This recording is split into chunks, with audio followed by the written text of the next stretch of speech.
Welcome. We are reading Monster Blood 2. Can you believe it? Monster Blood 2. And we are in chapter 4. Now, what happened is our main character, Evan, he keeps getting blamed for everything. Everything. But you know who shows up? Amanda. Remember Amanda? From Monster Blood, the first Monster Blood? And she has a surprise. All right, here we go. Conan shrugged. His blue eyes went wide and innocent. "I don't know, Mr. Murphy," he replied in a tiny, forlorn voice. "Evan just... Okay, so we've already done this, haven't we? We've already done... Okay, so maybe we're...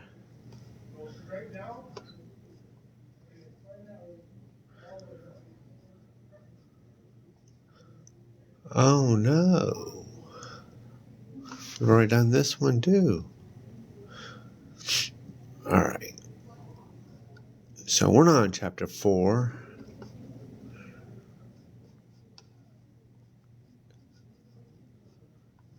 Gosh.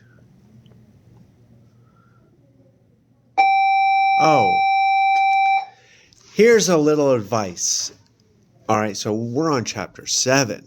Oh, okay. Whoops, not chapter 4. Here's the little advice, Evan, Andy said, grinning down at him. "Don't go out for the wrestling team, Andy," Evan cried, staring up at her in surprise. "What are you doing here?"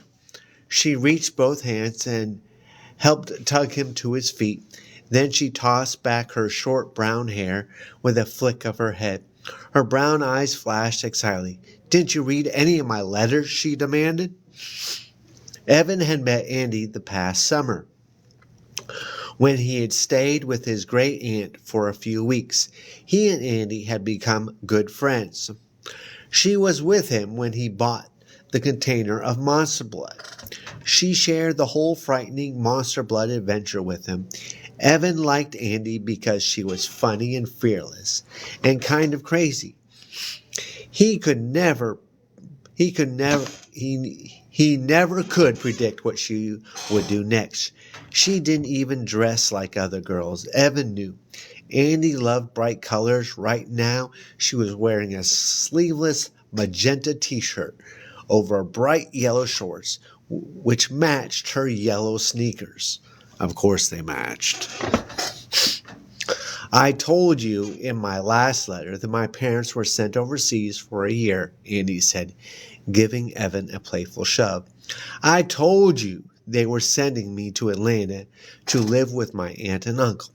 I told you I'd be living just 3 blocks away from you." I know, Evan replied, rolling his eyes. "I just didn't expect to see you jump out of the hedge at me." "Why not?" Andy demanded, her eyes exploring his. Evan didn't know how to answer that question. "Glad to see me?" Andy asked. "No," he joked. She pulled up a thick blade of grass and stuck it in the corner of her mouth. "Oh, that ain't country." "All right. I'm starting at your school on Monday," she told him, chewing on the blade of grass. "Thrills and chills," he replied, snickering. She shoved him off the sidewalk. "I thought people were supposed to be polite in the South." "I'm new here," Evan replied. "How's Trigger?" she asked, kicking a pebble across the sidewalk. "Good," Evan told her. Like to talk a lot?" she asked sarcastically. "I'm in a bad mood," he confessed. "It hasn't been the greatest day. I couldn't be as bad as the day Monster Blood went berserk," Andy exclaimed. Evan groaned. "Don't mention Monster Blood to me, please." She studied him. Her expression turned serious. "What's wrong, Evan?" "You look really upset," he said. "Don't you like it here?" He shook his head. "Not much." As he walked, he told her all about the trouble he was having in his new school. He told her about Mr. Murphy and Cuddles and how the teacher was always on his case. And he told her about Conan the Barbarian and how Conan was always picking on him, always getting him into trouble, always playing tricks on him, making him look bad. And no one will believe me about the monster blood, Evan added.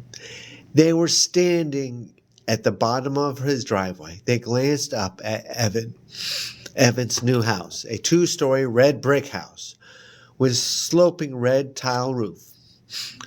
The late afternoon sun dipped behind a large puff of cloud, and a broad shadow rolled across the lawn.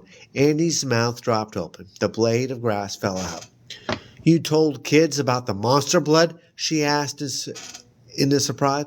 Evan nodded. Yeah, why not? It's a cool story, isn't it?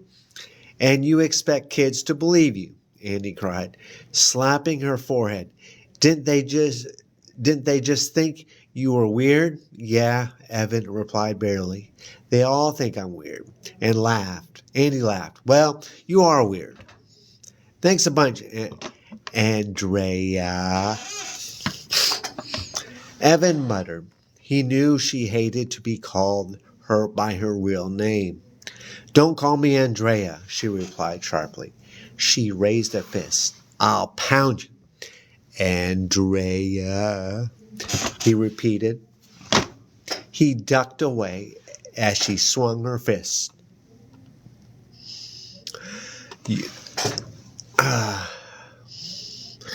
You punch like a girl, he exclaimed. You bleed like a boy, she threatened, laughing. He stopped. He suddenly had an idea. Hey, you can tell everyone I'm not weird, huh? Why would I do that? Andy demanded. No, really, Evan said excitedly. You can tell everyone at school that the monster blood was real.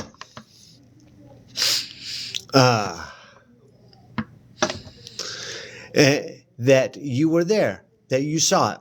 Andy's expression suddenly changed. Her dark eyes lit up. A sly grin crossed her face. I can do better than that, she said mysteriously. Evan grabbed her shoulder. Huh? What do you mean? What do you mean you can do better? You'll see, she replied, teasing him. I brought something with me. What's that? What do you mean? Evan demanded.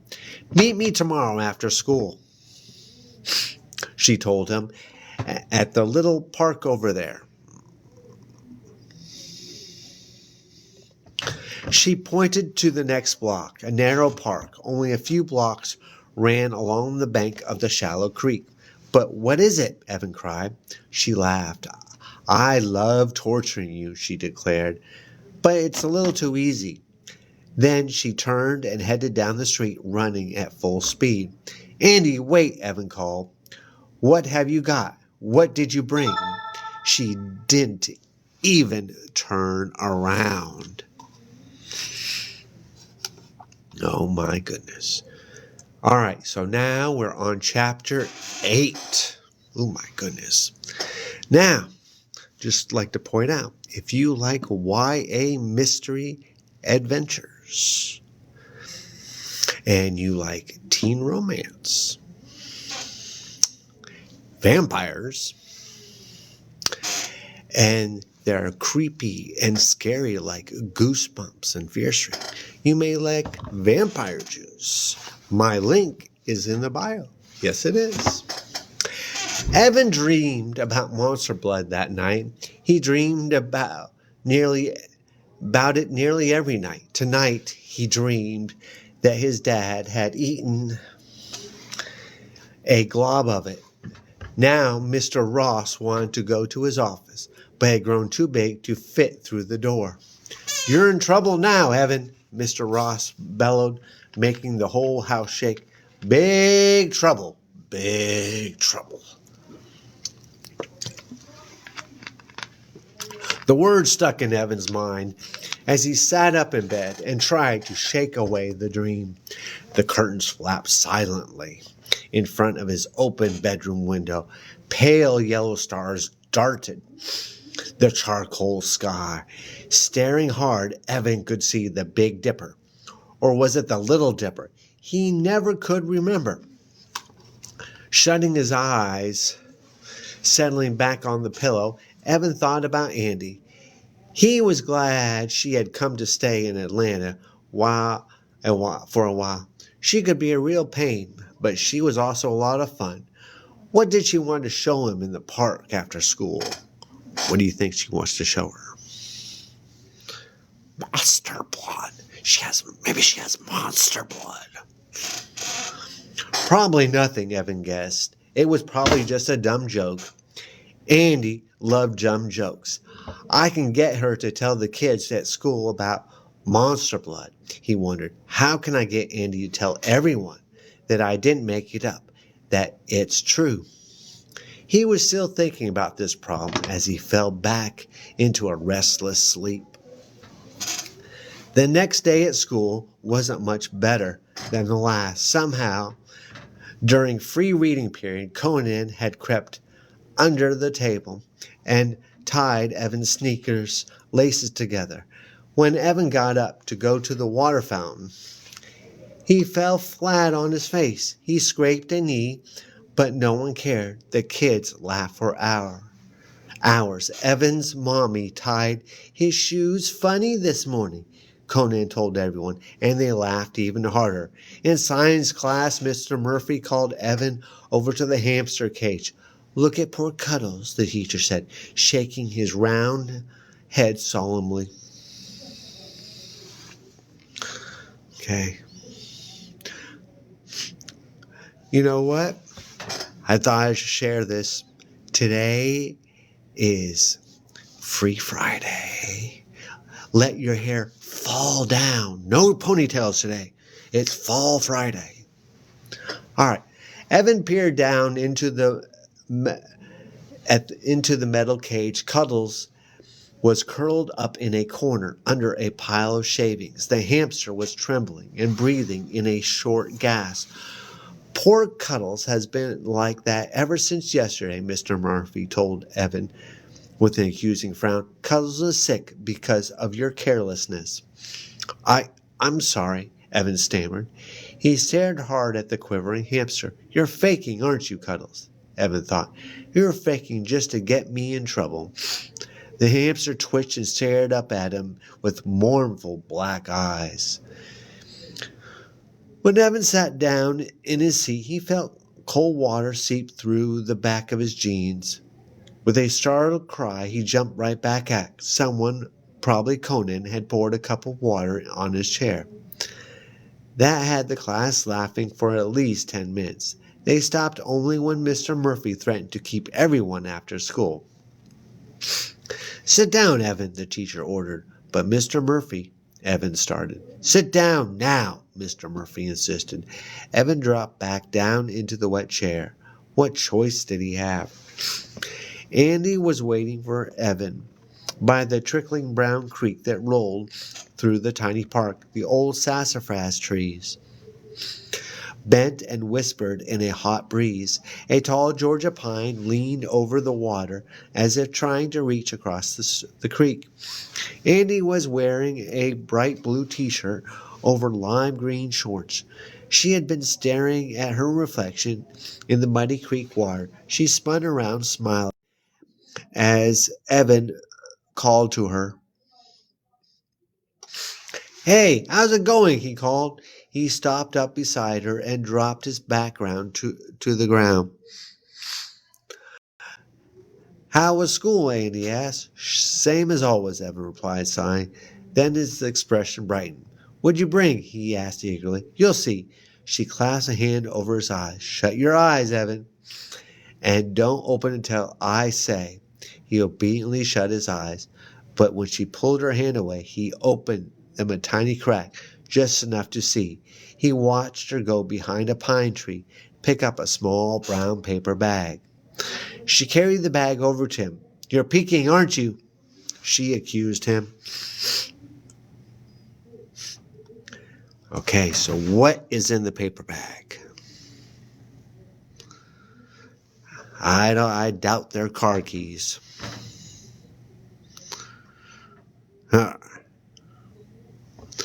All right. Maybe, he confessed, grinning. She punched him playfully in the stomach. He cried out, and his eyes shot open. What's in the bag? Grinning, Andy handed the bag to him. He pulled it open, peered inside, and his mouth dropped open in shock. The familiar blue can, about the size of a can of soup. And you, Evan stammered, still staring wide-eyed into the bag. He reached in and pulled out the plastic can. He read the faded label. What's the faded label? Monster blood. Then he read the words in tiny type below it. Surprising miracle substance. I saved it, Andy said, beaming proudly. Evan couldn't get over the shock. You brought monster blood? I don't believe it. You brought monster blood? No, she shook her head. It's empty, Evan. The can is empty. His face fell. He sighed in total disappointment. But you can show the can to everyone, Andy insisted. That will prove you didn't make it up. It will prove that monster blood really exists. Evan sighed again. What good is an empty can? He groaned. He pulled off the top, peered inside, and screamed.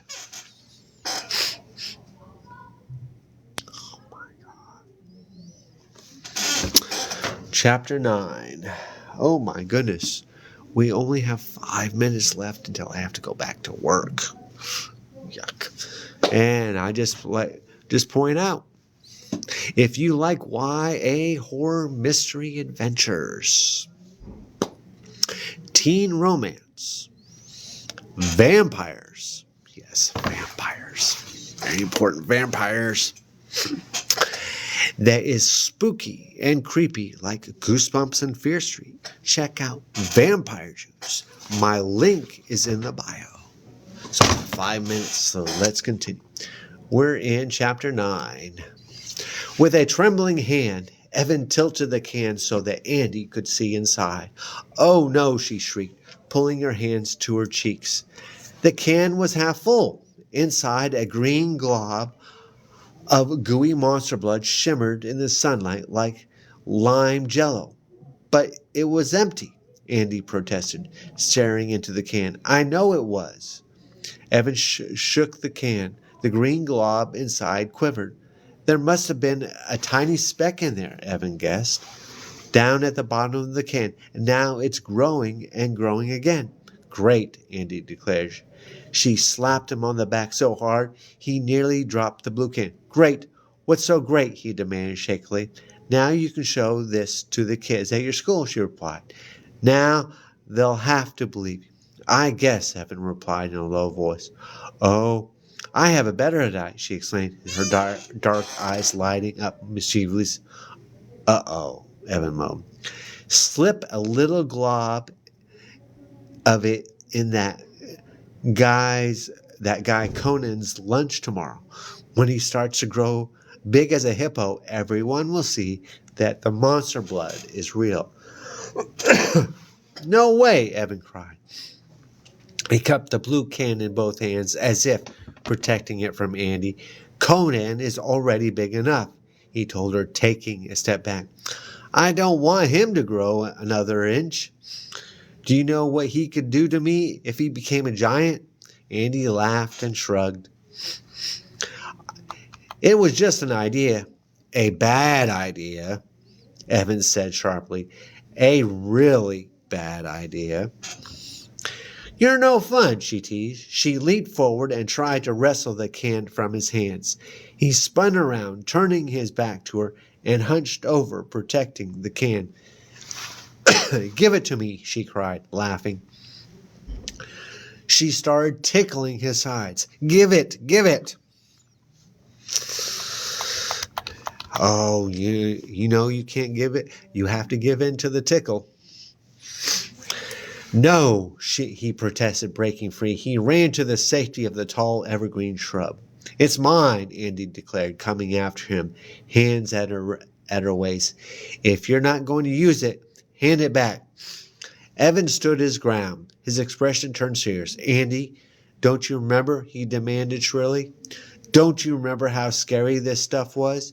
Don't you remember how dangerous it was? All the trouble it caused? So, she replied, her eyes on the blue can. We have to get rid of it, Evan told her firmly. We can't let it out of the can. It will grow and grow and never stop. But I thought you wanted to show it to the kids to prove that it's real. No, Evan interrupted. I changed my mind. This stuff is too dangerous. We have to get rid of it. He locked his eyes on hers, his features tight with fear. Andy, I have had nightmares every night because of this stuff. I don't want any new nightmares.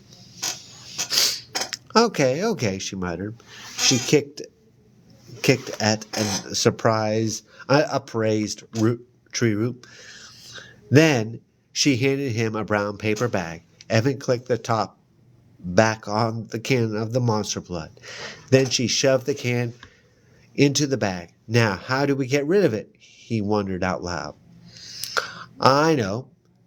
Dump it in the creek, Andy suggested. Evan shook his head. No good. What if it gets out and pollutes the creek? The creek is already polluted, Andy explained. It's just a big mud puddle. It isn't deep enough, Evan insisted. Someone will find the can and pull it out. We can't take a chance. Then how do we get rid of it? Andy asked, twisting her face in concentration. We can eat it ourselves. That would get rid of it. Very funny, Evan muttered, rolling his eyes. Just trying to be playful, Andy said. Oh, no. All right. I have to stop here. I am sorry, but my lunch is over. So. All right. Well, no one's coming, so maybe I can. I'll finish up.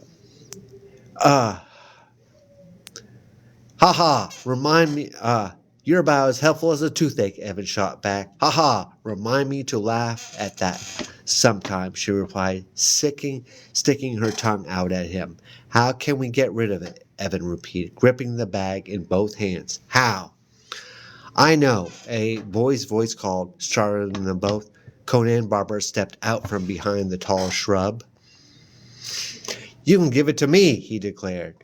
He reached out a big, powerful-looking hand to grab the bag.